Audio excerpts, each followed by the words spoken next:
I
got her here somewhere. She's on Zoom.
Before we start this meeting, a couple of announcements for the board and the audience. If you have cell phones, please make sure they're silent.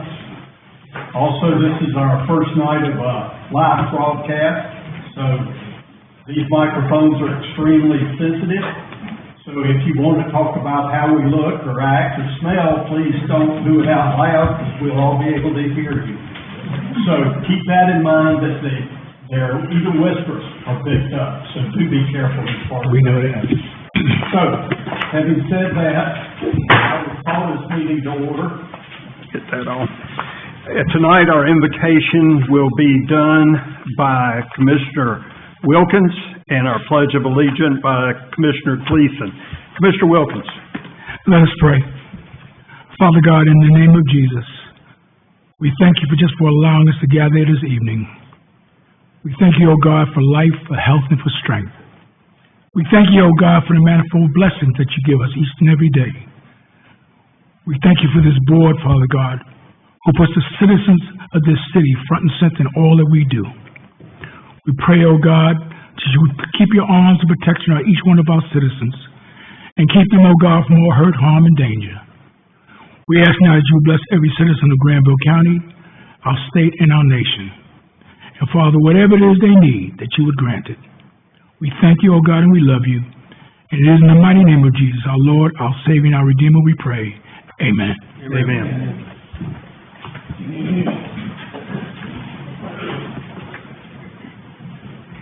Pledge allegiance to the flag of the United States of America and to the republic for which it stands, one nation, under God, indivisible, with liberty and justice for all. Thank you, Commissioner Wilkins and Commissioner Gleason. City Clerk, roll call, please. Commissioner Way? Present. Commissioner Gleason? Present. Mayor Pro Tem Albright? Present. Commissioner Kaczynski? Present. Commissioner Wilkins? Present. Mayor Wheeler? Here. All right, we do have that. We move to item 4, which is approval of agenda. A couple of changes here. One of them is we would like to remove item 9A. That is to be discussed at a later time. And I think that was all I had. Any other changes to the agenda? Not hearing any, I will entertain a motion. The motion, the agenda be approved as changed. All right, motion to approve the agenda with the change of removal of 9A is made by Commissioner Gleason. All those in favor say aye. Aye. Opposed, no. Motion carries 5-0. All right, under the consent agenda, I'll entertain a motion to approve the consent agenda. So moved. Motion is made by Commissioner Wilkins. All those in favor say aye. Aye. Opposed, no. Motion carries 5-0. All right, that moves down to item 6, and at this time, I'll ask Officer Laws to join us down here at the front.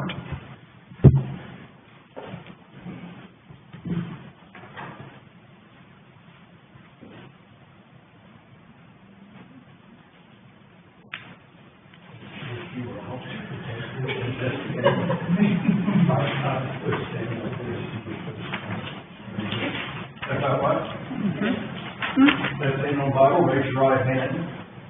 Repeat after me. I, Jessica Hunsucker Laws, do solemnly swear that I will support and maintain the Constitution and laws of the United States and the Constitution and laws of North Carolina, not inconsistent therewith, that I will be alert and vigilant to enforce the criminal laws of this state,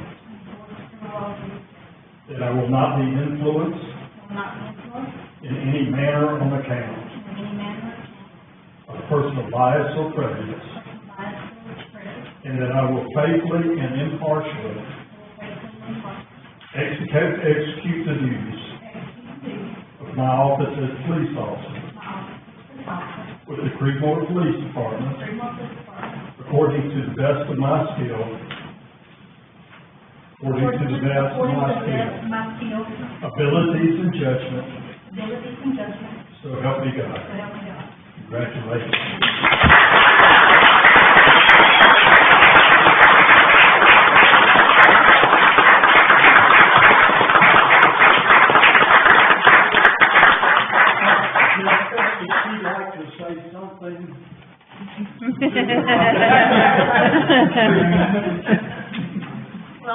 very blessed to have this opportunity to come back home and serve my home. Thank you. Thank you.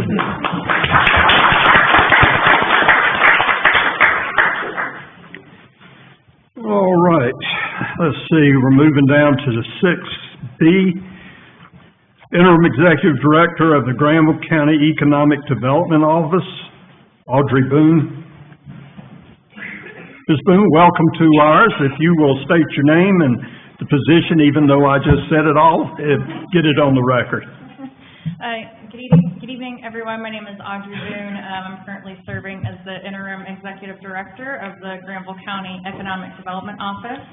This is a newly appointed position for myself. I joined the office in June of last year as the Economic Development Specialist, focusing more specifically on strategically recruiting industrial projects and marketing and communicating the county's assets overall for new and existing development.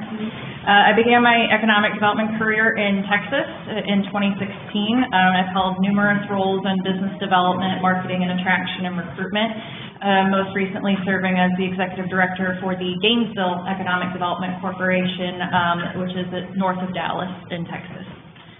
Moving to Granville County was a decision that was influenced both personally and professionally. North Carolina is consistently, and as we saw in a recent CNBC report, is one of the top states for business, and I like to be on a winning team. So it was an easy move professionally to come from Texas to North Carolina. But then personally, some of you may know my father, Scott Schroyer, who is the Executive Director of the South Granville Water and Sewer Authority. Never thought that I would have a chance to be working alongside my dad in a municipal government capacity. That's been an unexpected but rewarding experience as I transitioned from the Texas to North Carolina economic development scene. And he and my mom certainly enjoy getting to spend time with their only and their 4 favorite grandson. In the wake of some organizational changes, I'm sure most of you saw the announcement about the retirement of Harry Mills, who held the Executive Director position for our department for numerous years and had much success. I'm eager to continue building on the foundation that was laid by him, and we're working with a fantastic team at the county administration level as well as our commissioners.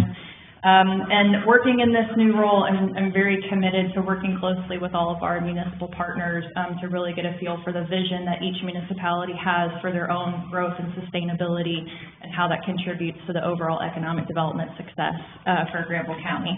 And doing that in a way that is thoughtful to both the corporate entities as well as the individual citizens in every community. So I thank you for the opportunity to come and introduce myself to you all. And if you have any questions, you can ask me now, or you can send me an email or call me at the office, and it goes straight to my cell phone if you can't catch me at the office, so I can't miss your call. Ms. Boone, we welcome you to our community, and you've got some big shoes to fill, and we're sure you're up to the job, and we appreciate all that you are doing and all that you will do to help us get where we need to be. Thank you, Mayor. Thank you.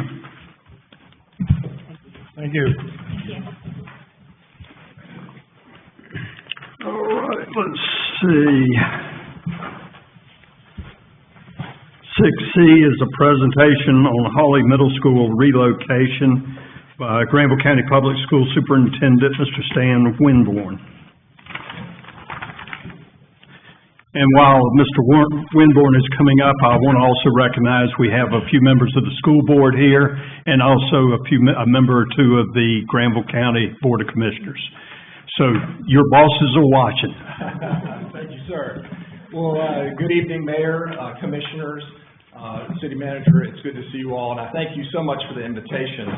My name is Dr. Stan Winborn. I am the new, proud Superintendent of Granville County Public Schools. And I have with me tonight to help present Mr. Bill Graham, our Executive Director for Operations. But as you mentioned, we do also have our Board Chairwoman, Ms. Linda Williams, our Vice Chair, Mr. Leonard Peace, and Board Members, Ethel Anderson, Dr. Helen Lindsay, and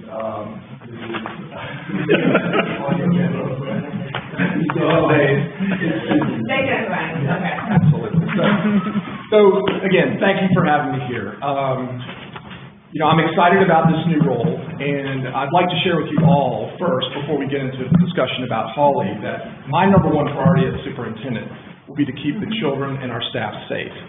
And in that vein, I would like to thank the City of Creedmoor for your partnership and your strong commitment to supporting us in that effort.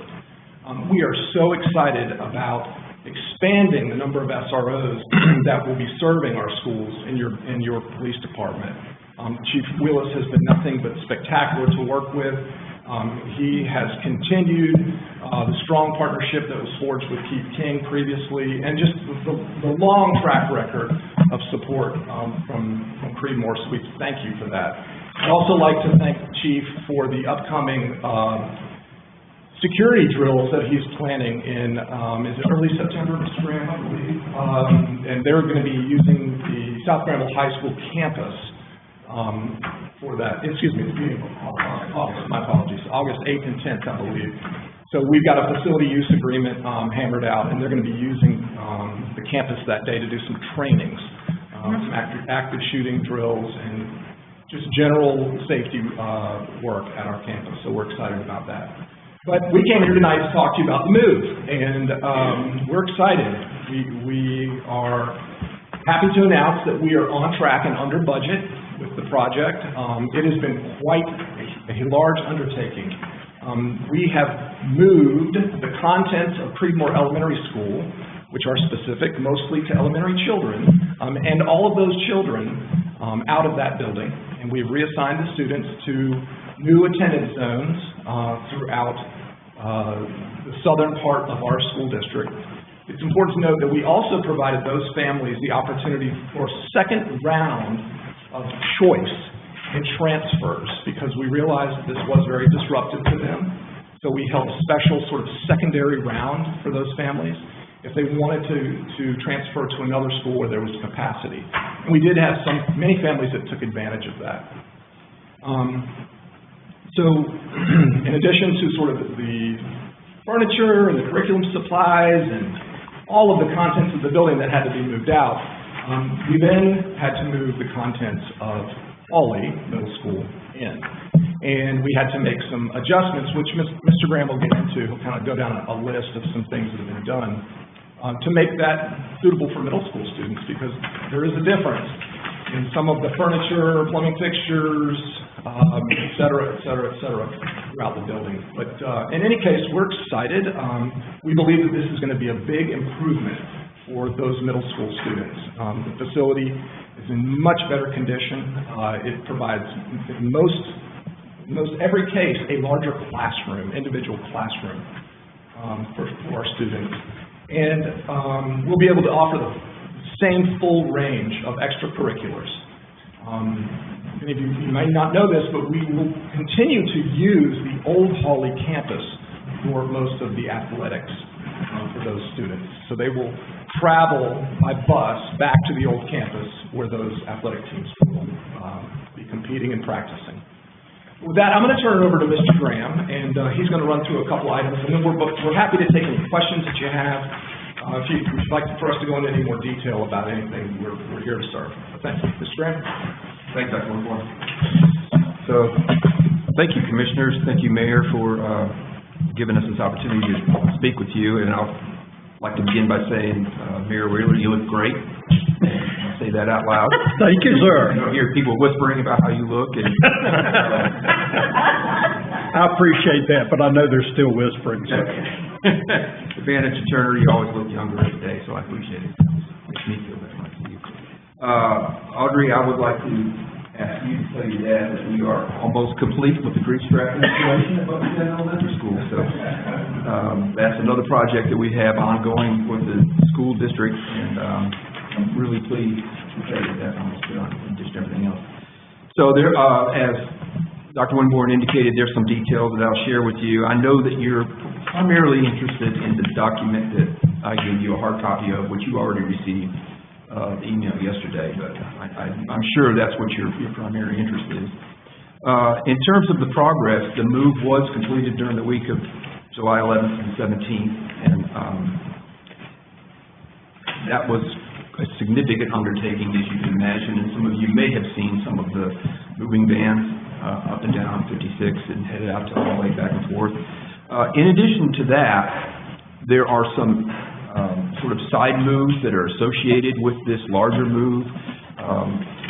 For example, students that were assigned to Mount Energy Elementary School are now occupying classrooms that were used by pre-K classes last year. So those pre-K classes have to be relocated. So it's those kinds of ripple effect, sort of secondary moves that we're ongoing right now this week as well. So I wanted to let you know that that's ongoing. The vast majority of the painting is complete. There's still some touch-up and there's still some finishing that is going on outside as well. And the plumbing is ongoing.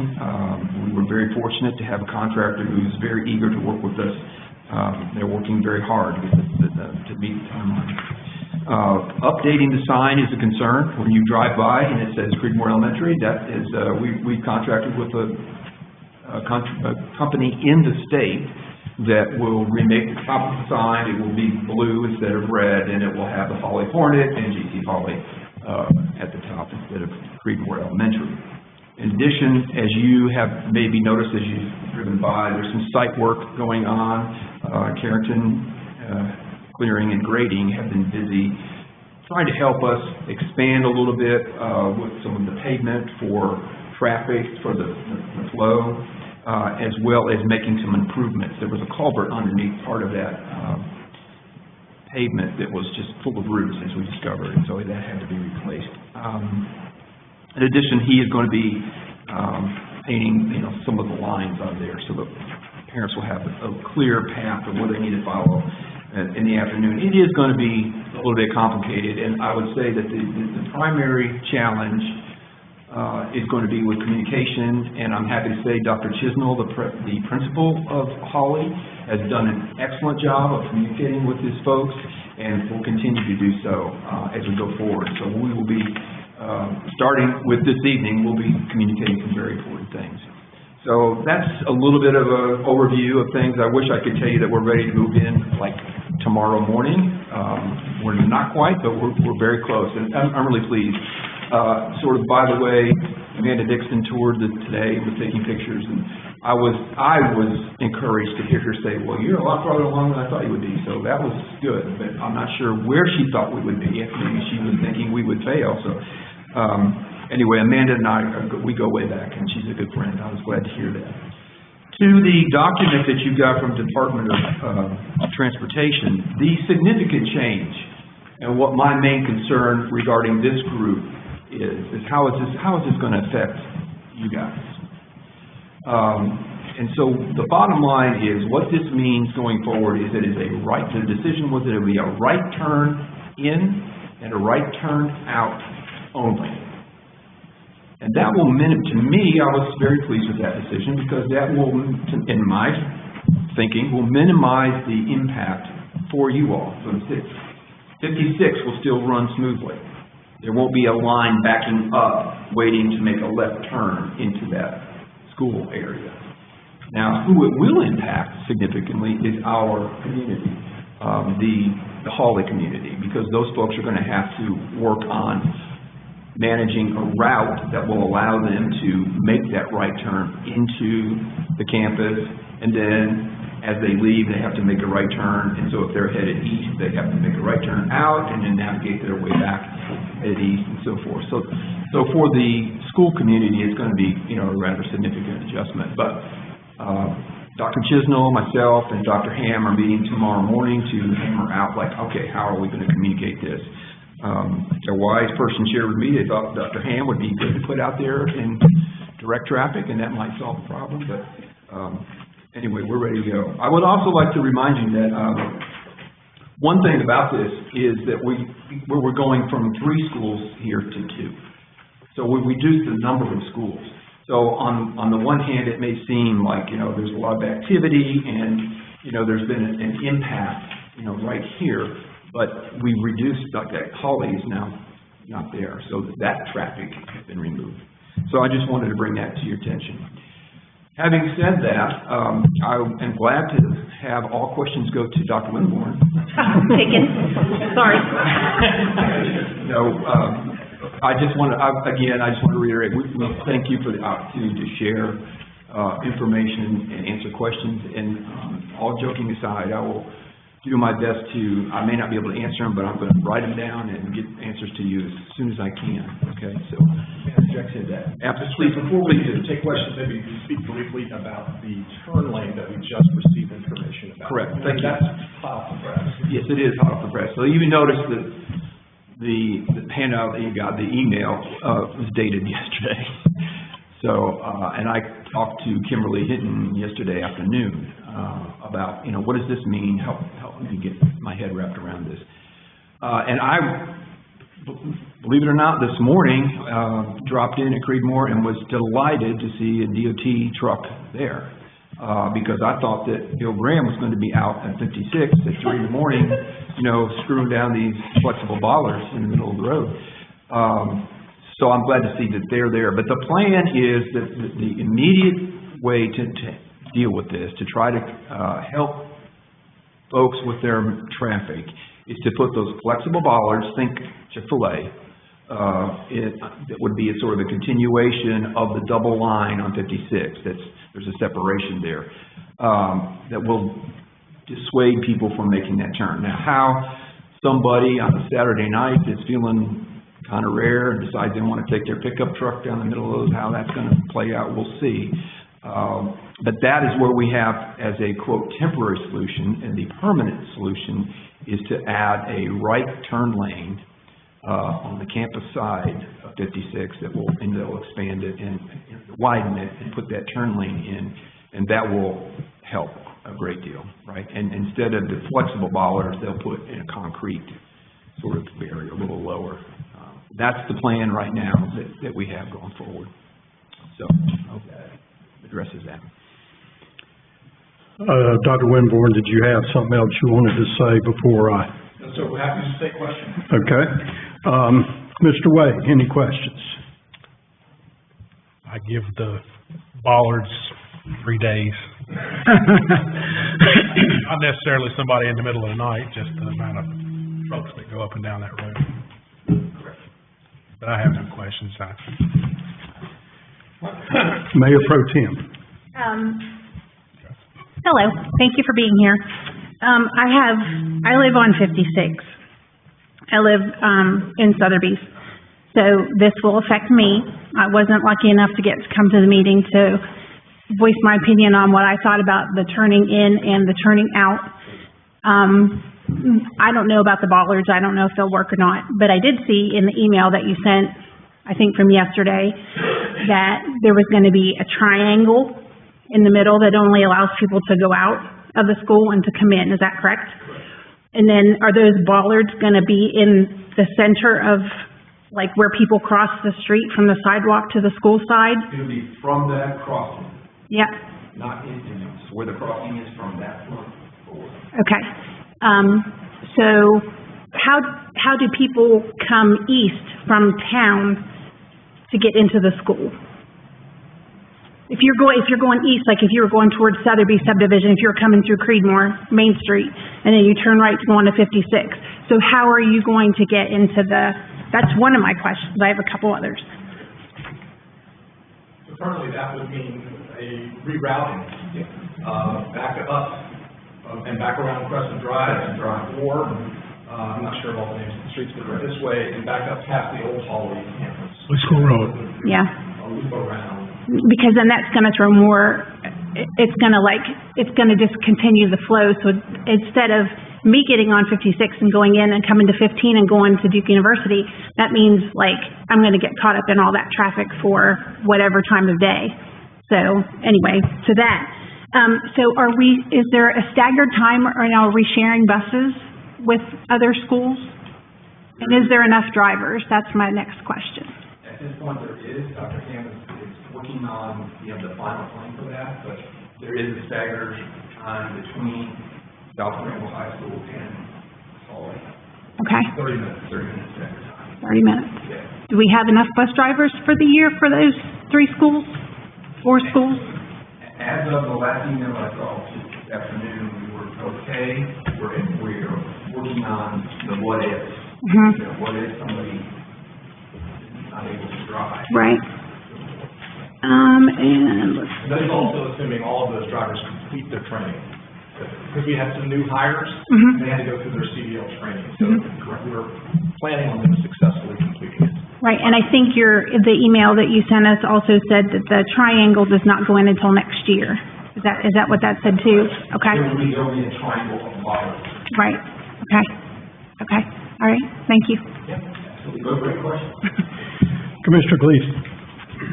In that email that we got yesterday, did it show that the DOT recommended putting in a turn lane, 150-yard turn lane? I believe so. In addition to what's there, they're gonna add a lane, which also impacts the sidewalks at the intersection, so that, I would hope that the city is well involved in that. Mr. Graham and I discussed that because we were wondering if they're going to put it on the northern side of 56, that would encroach upon the sidewalk and the ditch. But perhaps they could simply expand the road on the southern side and then just relocate the lines on 56. So you no longer travel directly straight down 56, but maybe just take a slight bend around that turn lane. And then you'd encroach in someone's yard, because people live there. We're probably just the right way. Yeah. But I think that's going to be a conversation. And that's really down the road, how far? Indeterminate, I'm working with, Mr. Sandor with the DOT, he is the local engineer out here. So he's the one that I've communicated with about the specifics, and I'm happy to say that, I had good conversations just this week about this, so I'll be following up. All right, that's all. Commissioner Kuczynski.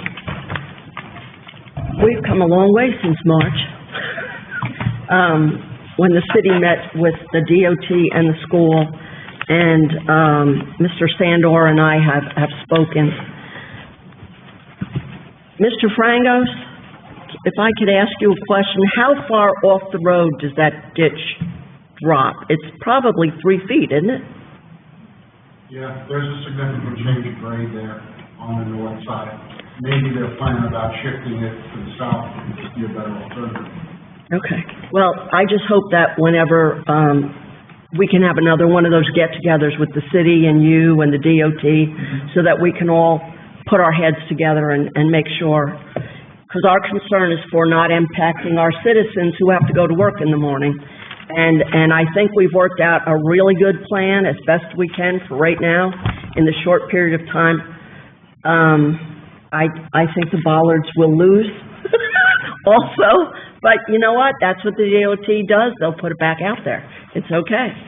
And that we're not going to put any of our police officers at risk, because that is not a DOT intersection. So I just hope, I know that the first 3 weeks of school is going to be extremely difficult.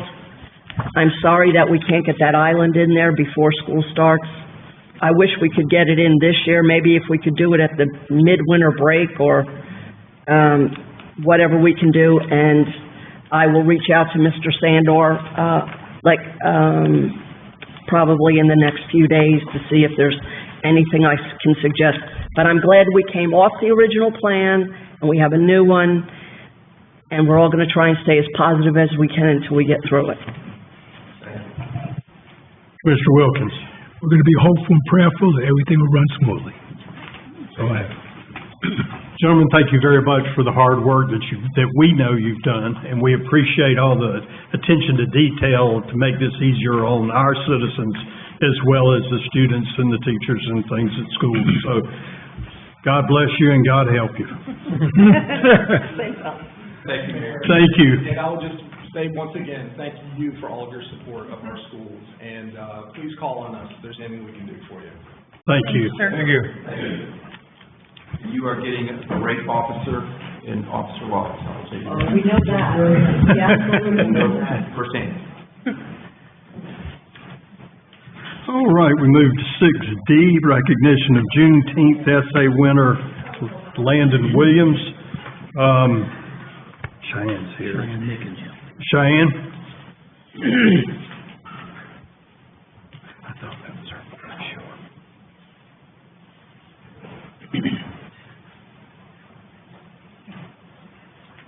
Good evening, everyone. I hope everyone had a fantastic day today. We have Landon Williams here. He is our Juneteenth essay winner. Back in June on 19th, we had a Juneteenth celebration at the community center. So a little bit about him before he comes up here. My phone is not working. Give me one second.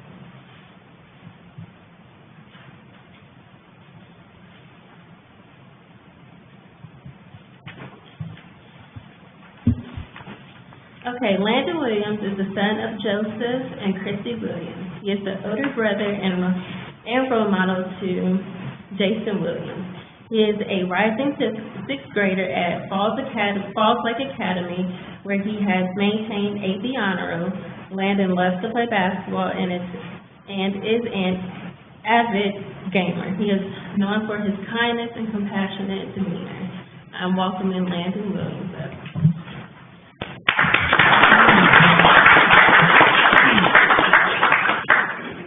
Hi, my name is Landon Williams, and I will be telling you about what is Juneteenth and what does it mean to me. On January 1st, 1863, during the American Civil War, President Abraham Lincoln issued the Emancipation Proclamation. The proclamation freed more than 3.5 million enslaved African Americans. It believes that most slaves in Texas knew they were free, but were still kept in slavery until June 19, 1865. On that day, General Gordon Granger arrived in Galveston, Texas, with an army to forcibly free African Americans that were still enslaved. This day became known as Juneteenth, which is also known as Freedom Day, Jubilee Day, or Celebration Day. It was not until 2021 that President Biden signed the Juneteenth National Independence Day Act, which now recognizes the day as a federal holiday. To me, Juneteenth is a day of mixed feelings. I feel sad and mad knowing that African Americans were really free for almost 2.5 years, but slave masters refused to let them go. That must have been really hard to know that you were free, but you still had to live as a slave. I am confused why Juneteenth was just made a federal holiday 2 years ago. Why did it take so long? Even though it took a long time, I feel proud to know that African Americans still celebrated, even though Juneteenth was not recognized a holiday. I also feel hopeful that now America recognizes that this day is important to African Americans and to our history. I am excited to know that people are learning more about the importance of why we celebrate this day.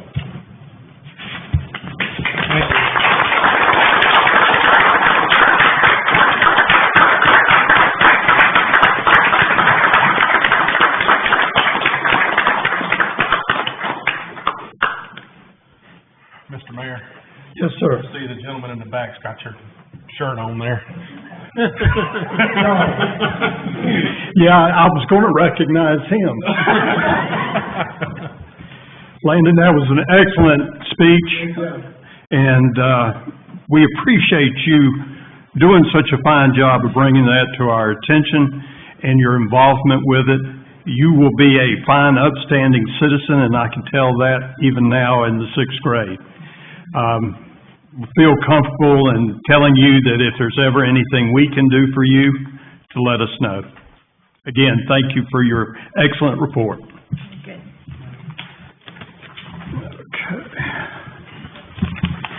All right, item 8 is public comment. No public comment. I'll take just a minute if anybody would like to get up and leave.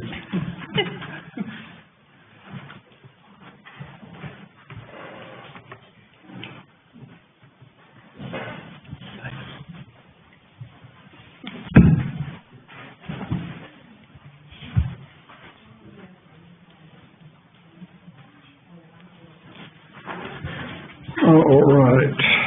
At this time, there's no public comment, so we will move on to new business, item 10A, FY '24 Budget Amendment Number 1.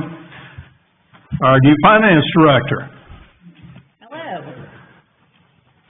Good evening, Board. It's an honor to be before you all on my first meeting, to present you with the first budget amendment for FY '24. In this budget amendment, there are numerous items, a couple items that you all discussed at you all's work session earlier in July. So to go through the budget amendment, one being the FY '23 purchase order rollover.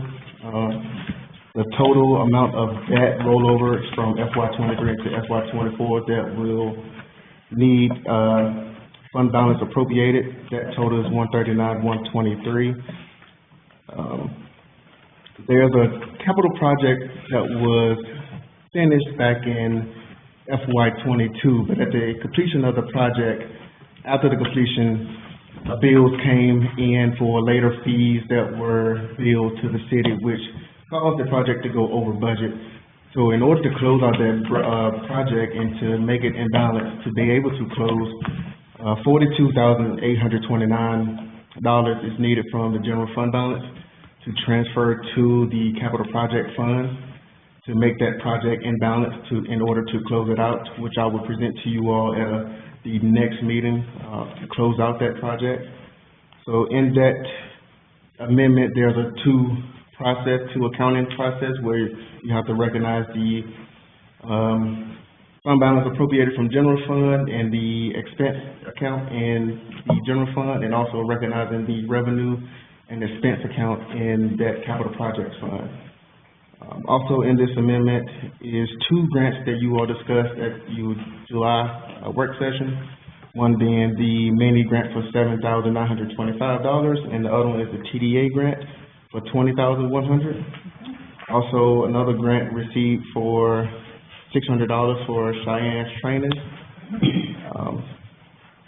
And as you look at the list, below the expenditures shows where those PO rollovers are applied to the necessary account lines. Then if you come down to the section 2 where is regarding stormwater fund, there's appropriation of fund balance in the amount of $154,033. The expenses for that is the project that you all discussed as well at the last meeting for the Clifton Ave project, which was $107,000. Also, and the rest of the remaining will be the amounts for the POs that rolled over for FY '23. So that's all that's included in this budget. If you all have any questions regarding it, please feel free to ask, and I will. Any questions down this way? Commissioner Kuczynski. So the stormwater appropriation of $154.33, the Clifton Ave, like you said, the estimated construction subtotal was $107. What's the other amount of money coming from? So the rest of it was the PO rollover from FY '23. So there was one PO in the amount of $8,467, and the remaining of that was the $38,379 listed below that's in the engineer services line. For what project? The project, let me pull Not for that. So the $8,467, that was a PO for Preston H. Roberts. Mike, help me out with where those projects are for. But then the remaining $38,000, one was the Wooten Company, the second was Stamo Associates, if I'm pronouncing that right, and the remaining $3,000 for the Wooten Company as well. I can go back and do more research for us what each of those POs, which project they were applied to, and I can provide it to you all in email if you all would like. Yes. So you can get folks. I appreciate that. Did you just say we had $139,123 in debt? No, POs that was rolled over from FY '23. Okay, I thought you said debt. I'm going, we don't have any debt. These are all open POs, FY '23, that needs to roll over to FY '24. Yes, ma'am. You're welcome. Any other questions? Thank you very much. Sure, thank you all. Thank you. All right, we'll move on to 10D. You need a, Is city attorney appointed board's code of conduct. they need a motion to approve that amendment? Oh, we do need that.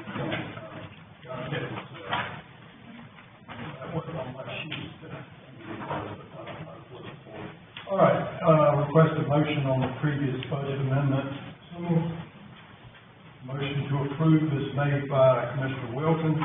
All those in favor say aye. Aye. Opposed, no. Motion carries 5-0.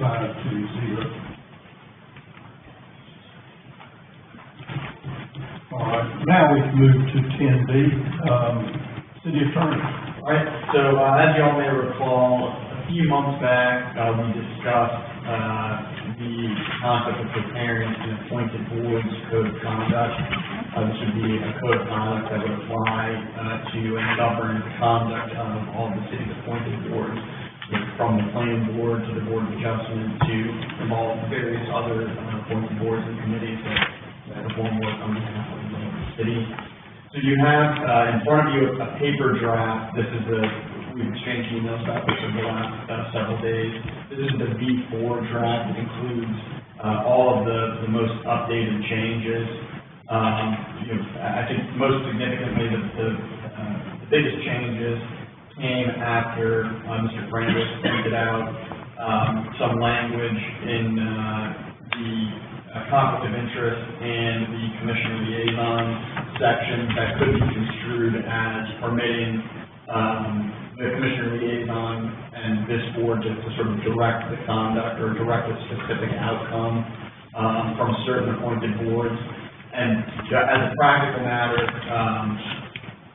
in most circumstances, that's not necessarily a problem, but when it comes to the Board of Adjustment, who operates a quasi-judicial function, they're responsible for gathering and hearing evidence and applying that evidence to specific standards that are outlined in city's ordinances.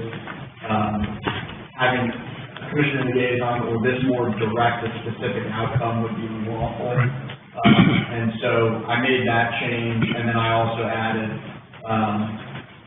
as you'll see under paragraph 9, there are several subparagraphs, A through D. Those are kind of additional language that's intended to kind of highlight and describe certain conflicts of interest that arise under state statute, and also kind of describe kind of the appearance of a conflict of interest. Conduct that, while it might not be statutorily a conflict of interest or unlawful, creates the appearance of a conflict, which is oftentimes more difficult for particularly boards of adjustment to overcome. And so this V4 draft code of conduct is here for you to review. I'm happy to make any other changes that you all might like to see made. I'm happy to answer any questions or discuss any of the provisions that you all might.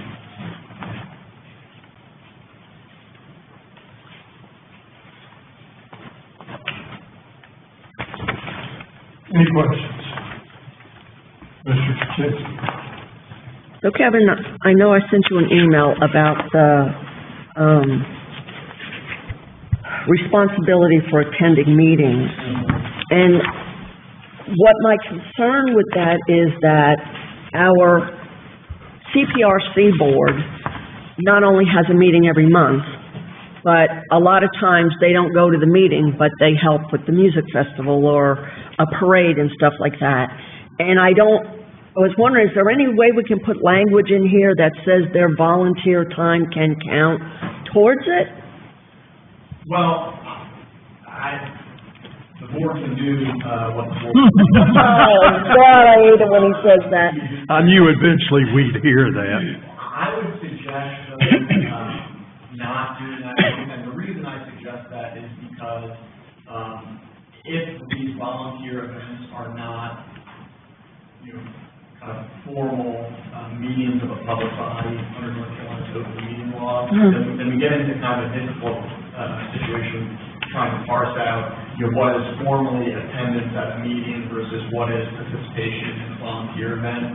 Now, if you're concerned, and I think I responded to your email about this, but I think if your concern is that because certain appointed boards don't meet monthly or maybe have other events, like volunteer events that are sometimes take place in lieu of the meeting, what I think we could do is instead of saying, for instance, as it's written now, appointed board member who misses more than 2 regular meetings in a 12-month period may be removed from the board. We could make that a proportional thing, so if they miss more than 10% of the board's meetings in a 12-month period, then that would be a basis for the Board of Commissioners to remove them. I also want to point out that that language is discretionary, so it includes the Board of Commissioners may remove that appointed board member. It's not kind of an automatic, you've missed 2 meetings, you're off the board kind of thing. This board would still need to take action if you felt the circumstances dictated. You could allow somebody who has missed more than 2 meetings in a 12-month period to remain on. I'm happy to put in whatever sort of attendance policy you all think is fair.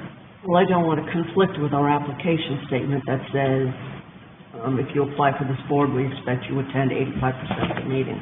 So I don't want to make one document that says this and another one that says this, and then we've got conflict and confusion. So I guess, it will be up to the board's discretion, so we can stay with the 85% and then just take it where we have to. I could also edit this to say, something to the effect of any member of an appointed board who misses more than 15% of the board's regularly scheduled meetings during a 12-month period, so that, it stays consistent with that 85%. They may be removed. So that keeps it consistent. You're expected to attend 85% of the meetings, but it also keeps that discretionary element, so you all could allow somebody who missed more than 15% of the meetings. Yes. Okay, thank you.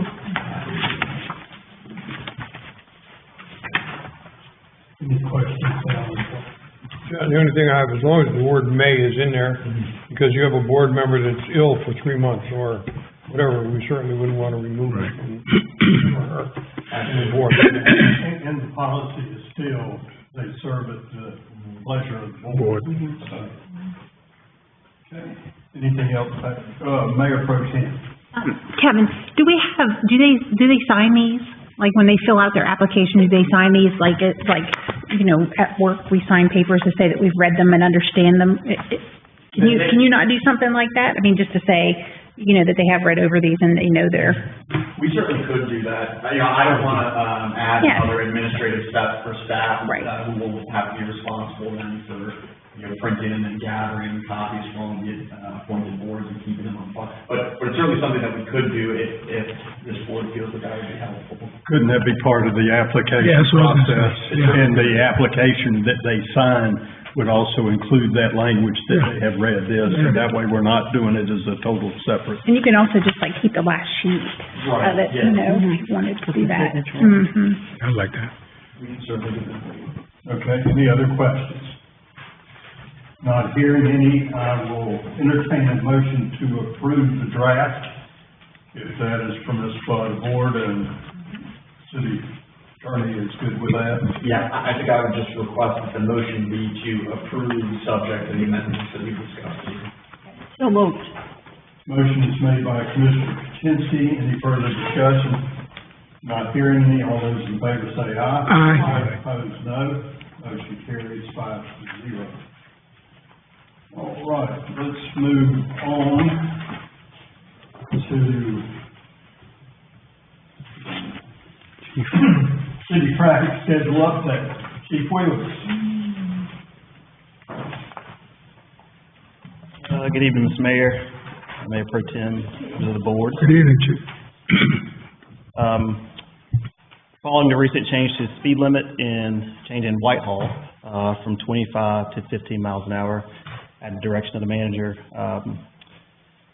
met with some of my staff, senior staff that have been in the city for a while, and also with Steve Edwards, Public Works, to make a few changes to the traffic schedule. At his recommendation, on the list that you have, the things highlighted in red are roads or things that we felt should be removed from the traffic schedule, either because they were outside the city limits or the road names didn't exist. We also changed a few of the road names to make them consistent to what they actually are. I guess that's any questions for the chief? Mayor Pro Tem. I do, and I don't mean to sound, uninformed, but when you say traffic schedule, is traffic schedule your patrolling schedule, or what is traffic schedule? No, so the traffic schedule is essentially every street and road in the city. And it has the street name, if there's a regulation on that road, whether it's a stop sign, speed, no trucks or anything like that, that's what's listed on this schedule here. And it also has the applicable, speed limit there too. Again, the yellow highlights would be things that we changed and updated, which would be the speed on Mayview Drive and on Whitehall Drive. And the items in red, again, are the things that, such as the parking at the post office on Main Street. The post office is not there anymore, so that would do away with the parking from the post office on Main Street. Mr. Wilkins. Chief, thank you. Isn't part of Holy School Road part of the city? Right near 56, former Commissioner Anderson lived right there. He's obviously lived in the city. Holly School Road 56? Yes, sir. On that end, yes. It's on page 2. You're removing it, but I think part of Holy School Road is within city limits, I believe. Yes, on the 56 end. I know on the Brassville Road end, there's 2 city limit signs. Right. But on the 56 end, yes, sir, it should be. Thank you. That's all I have, Mr. Mayor. So we took the 10-minute parking signs down from in front of the post office, in front of the vet, used to be the post office. And is there no signs there now, or is it 20 minutes there? I think all the parking on Main Street should be 2 hours now. Now the post office is not there anymore, it should be all 2 hours. 2 hours, okay, all right, thank you. Any questions for me? All right, at this time, I will entertain a motion to approve the proposed updated traffic schedule for the city of Creedmoor. Make that motion. Motion is made by the Mayor Pro Tem. All those in favor say aye. Aye. Opposed, no. Motion carries 5-0. Chief, as always, thank you for you and your group for the work you do. I do have one question. I'm sorry, it's too late now. Well, I mean, it's bam, bam, bam. We try to keep Without being nice, I mean, I could have said, whoa, hold up. You could have. You usually do. Commissioner Way. Mr. City Attorney, on the back page of this, it says, any changes or amendments have to be done Just by said ordinance. that. We're just talking about that. We can take care of that. Okay, so we will have to approve this again then, correct? We'll have to approve the amendments to the ordinance. The traffic schedule has now been approved, it's effective. We'll just have to approve the change to the text. Right. Anything else, Commissioner Way? No, I'll turn up my hearing aid. All right, we're moving now to item 10D, North Carolina DOT municipal contract for stormwater repairs on Elm Street. City manager. Mr. Mayor, members of the board, this project goes back about October of last year. There's some work that needs to be done along Elm Street in front of the fire department. There's a 150-foot section of pipe that needs to be, excavated and replaced. 2 stormwater collection boxes need to be installed at the corner of Elm and West Lines, as well as the replacement of a crossover line that drains from, one side of Elm across to the other side of Elm Street. This project was put out for bid by NC DOT, and it is being done by a contractor. The contractor's name is Bow Construction Company, and Turner Asphalt, doing some of the asphalt work as well. The project came in at $79,428.25. There's a additional 15% contingency that DOT has put in this project for any unforeseen items they may encounter. They've got to go in and mill down the asphalt and pavement in front of the fire station for the length 150 foot up to the doors of the fire department, and they're not really sure what they might run into below that. So that's why they've got that contingency in there. DOT has agreed to pay for 50% of this project. The other 50% comes from the city of Creedmoor, is shared with the Creedmoor Fire Department. So they've rounded the 91,342 up to 92,000. Their share will be 46,000. Creedmoor is, going to pay the other 46 because DOT doesn't do contracts with, 501c3 agencies. That's why you have another contract or agreement in here that requires the fire department to reimburse the city for their portion, which is $23,000 of that cost.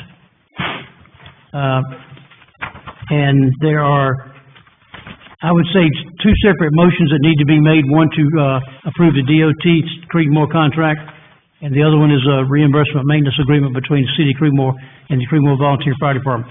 The city attorney has reviewed both of those, approved and made suggestions. Those suggestions have been incorporated.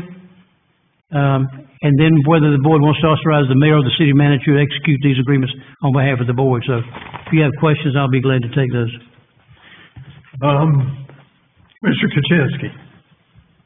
I'm just glad that we're finally getting this done. It's been a long time coming, and God knows what they're gonna find when they get that apron filled up, that there probably never was a pipe there for all these hundreds of years. But I'll be glad that it's finally done for the fire department. Commissioner Wilkins, any questions? No, sir. Thank you. Mayor Pro Tem. No, sir. Commissioner Gleason, any questions? No, sir. Commissioner Way. So the fire department is going to pay the city back? Yes, sir. We have a contract in here that the city's agreed to. The chief and assistant chief have both reviewed it. They agreed to pay us back for their half. We're paying them because DOT won't enter into a contract with the fire department. So. I'll be obvious, if I vote on this motion, I'm probably at some point down the road gonna see if we can take care of the 22 fire department. Whatever you guys wanna do. Before we vote, I just want to point out, on the version of the NCDOT agreement that's included in the agenda package, it still includes, some language that we had asked, NCDOT to remove. I know that Mike was having an awfully difficult time getting them to send him, non-DocuSign versions, and so it was hard to track the updates since we couldn't view them. But, so, I would just, I think, request that, assuming the board wants to approve this contract, that you move to approve it subject to the amendment striking this language from the right-of-way acquisition section. That way we can get the contract approved and ask NCDOT, or make sure that NCDOT has removed that sentence from the final draft of the agreement. And this actually went out before that final change come in. That's why it's still in here. I did send it back to DOT and ask them to make that change. Okay. I was trying to open that DocuSign today, and I was having difficulty with it, but the DOT board that's going to review this contract meets tomorrow, but the lady said she didn't need it necessarily tomorrow. They've got the contract, so anyway, I'll follow up to be sure that's done. So the motion that is requested in the agenda is not the motion you want to do? I I think the motion that's requested in the agenda is fine. I would specify, to approve the contract subject to the amendments, suggested by the city attorney. Okay. Just to be clear, like I said, I believe that NCDOT has incorporated all of our edits into their most recent version. It's just that they're only sending DocuSign versions to us, which we can't open unless you're prepared to click through and sign everything, which obviously we can't do until you all have approved. So it's hard to confirm that all of our edits are included in there. So it's just because the only PDF version we've received so far does not reflect all of those changes, I would ask that your motion specify that you approve the contract subject to the city attorney's amendment. All right. Any further questions? Commissioner Kuczynski. There's nowhere in this contract where there's any kind of time limit and like a guarantee. If in a year this thing collapses and we lose a fire truck, there's nothing in here. Is that something NCDOT refuses to do? So NCDOT, and frankly, all government subdivisions within the state cannot pledge that they will try to taxpayers as a warranty for work. So NCDOT could, I think as a matter of practice, don't include that type of, those types of warranties in contracts. Because effectively what they would be doing is saying, if something breaks, we're going to fix it.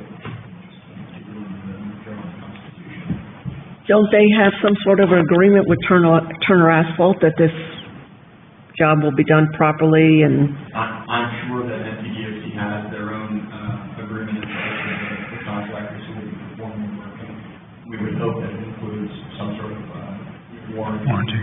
As a general matter, any work performed like this includes what's called an implied warranty of working on construction, meaning that unless it's expressly exempted from that implied warranty, the contractor is guaranteeing that they will do the work in the manner that a reasonable and prudent contractor with under the same conditions would perform.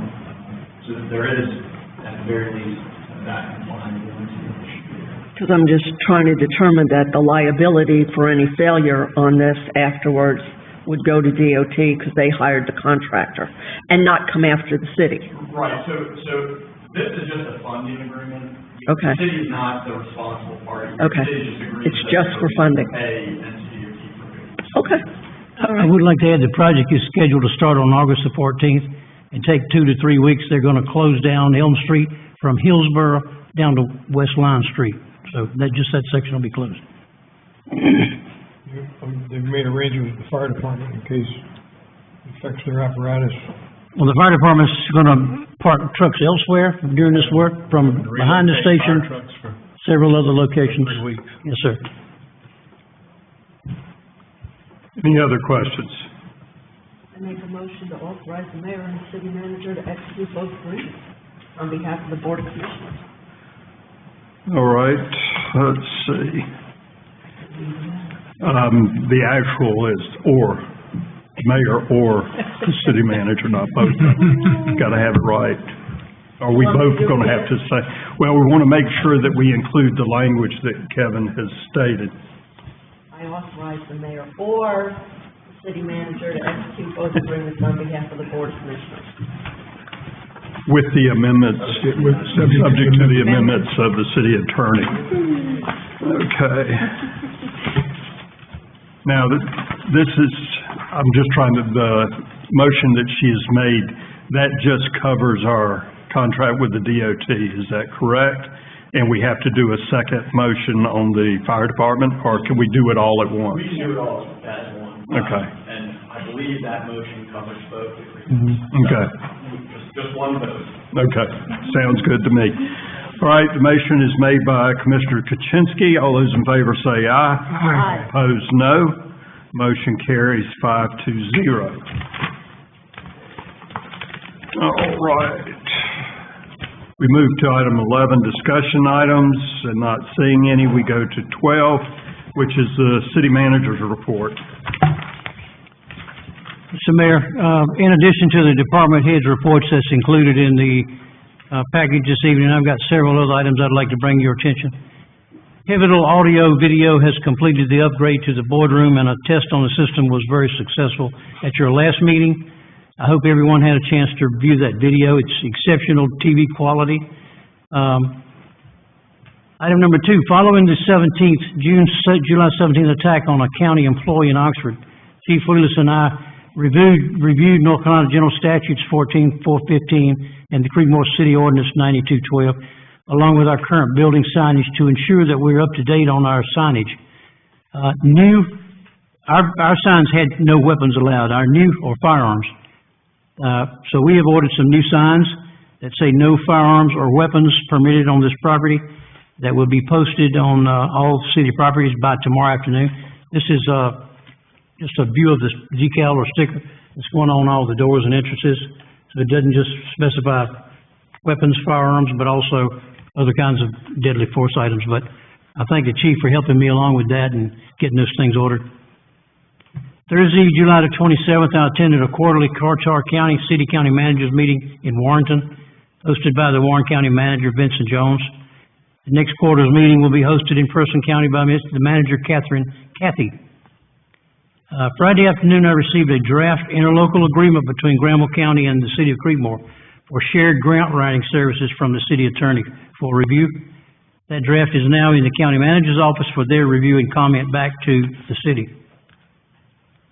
Friday afternoon, July the 28th, we received an upset bid on the Hester Road property. The item you just pulled off the agenda was for the board to consider this evening, accepting the last offer we had, accepting, rejecting, or negotiating that offer, but before that time, the 10 days expired, Friday we received another offer totaling $262,072 with a $15,000 initial earnest deposit. A new public notice has been sent to the Butler Creedmoor News for another 10 days with a minimum acceptable bid offer of $275,225.60, and will run from August the 4th through August the 14th. So that item may be coming back to the board at your August 21 work session. As at city's request, NCO-DOT is refunding $25,000 of the remaining $44,493 unused balance from the R5707L project. You may recall when the bids came in, they were significantly lower than the amount that the city paid, so they owe the city approximately $44,000. And instead of waiting until February for that 1 year to go by before they return those funds, I asked Mr. Frangos to reach out to DOT and ask if they would consider refunding the deposit or a portion of that deposit. So we're drawing interest on it instead of them.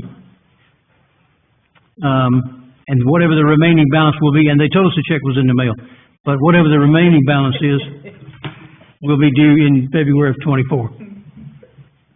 Tomorrow morning, Mr. Frangos and I are meeting with Allison Analik with McAdams Company to review the sidewalk planning and design for the City of Creedmoor's grant application that must be submitted on August the 14th.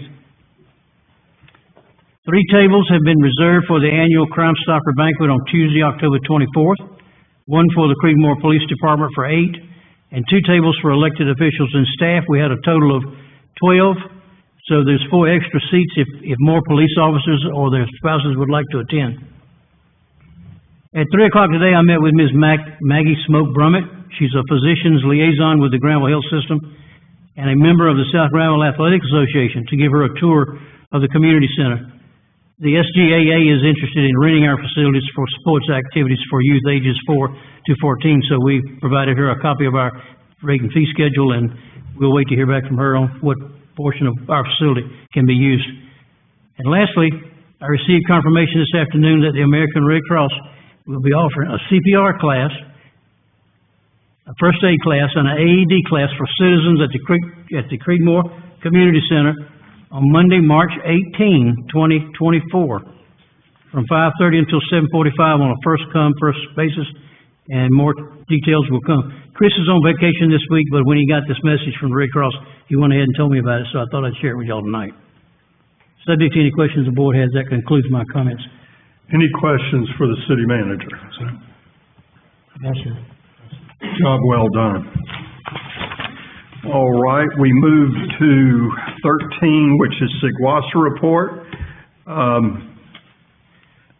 Assistant Chairman or Vice Chairman Kaczynski, I will let you start this process, and then we'll go. You have never called me that. You've called me many things, but that has never been one of them. I know, I thought I'd throw something new out there. Our Sigwasa meeting was extremely short this time. We did an ordinance for cross connections, and we worked on the drought ordinance, which has not been done since 2008, I believe he said. It was like a half-hour meeting. It was one of the fastest meetings I've ever been to in my entire life.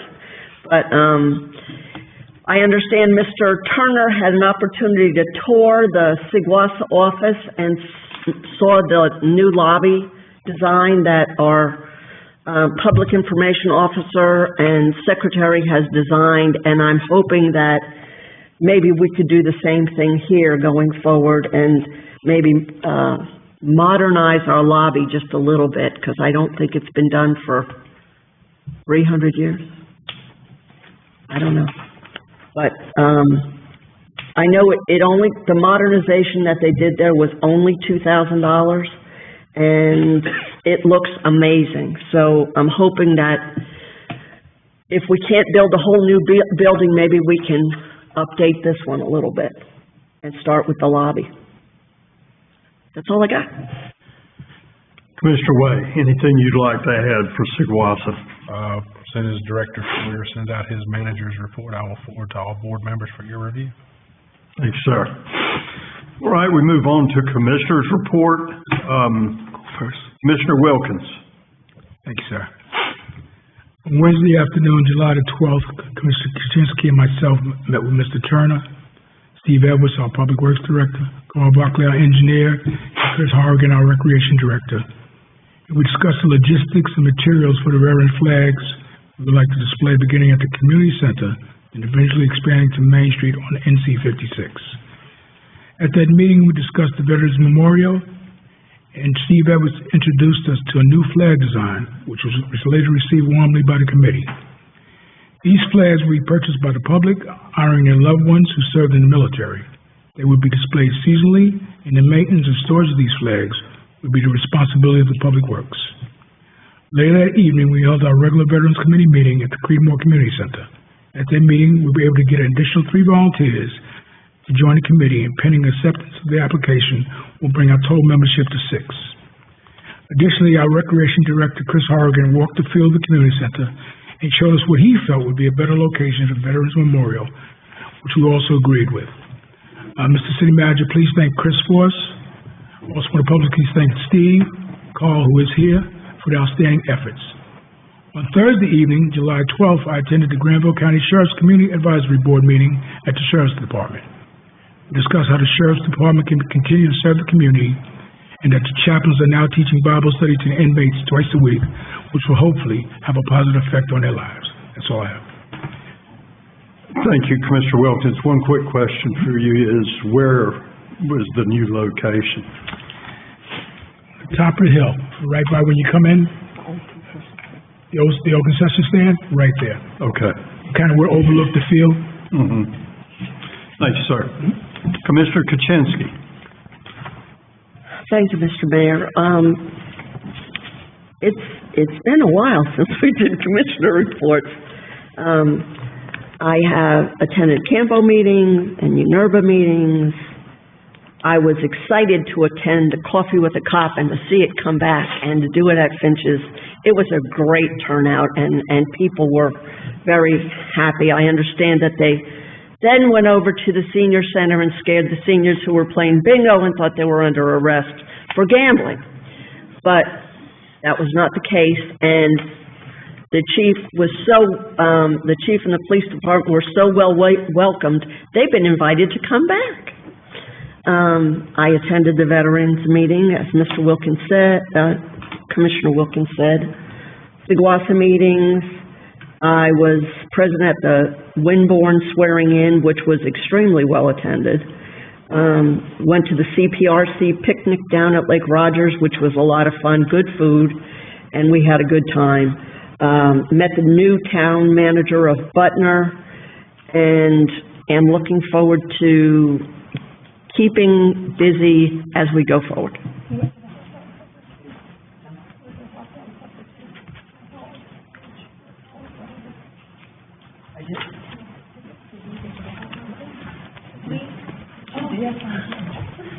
Mayor Pro Tem.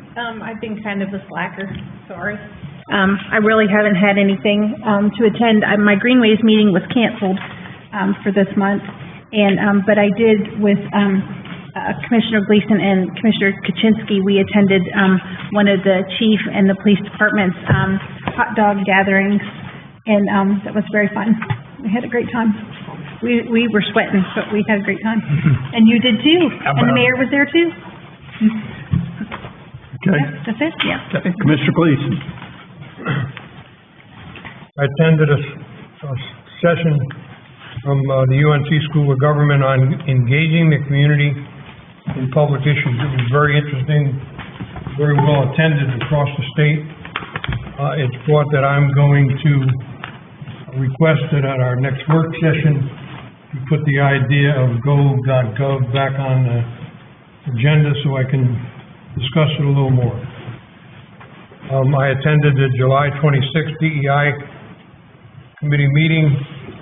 I'm going to meet with them before our next work session, and I'd like to put that on the agenda discussion as well as coming up with some changes to the original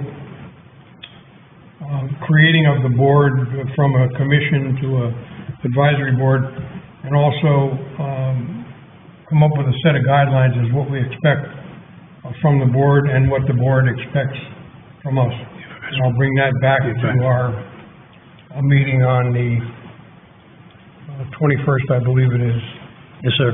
On July 18th and 19th, I attended the wake, and on the 19th, the funeral service for the wife of our code enforcement officer, Gerard Seabird, his wife Betty. I also attended Coffee with the Cop and the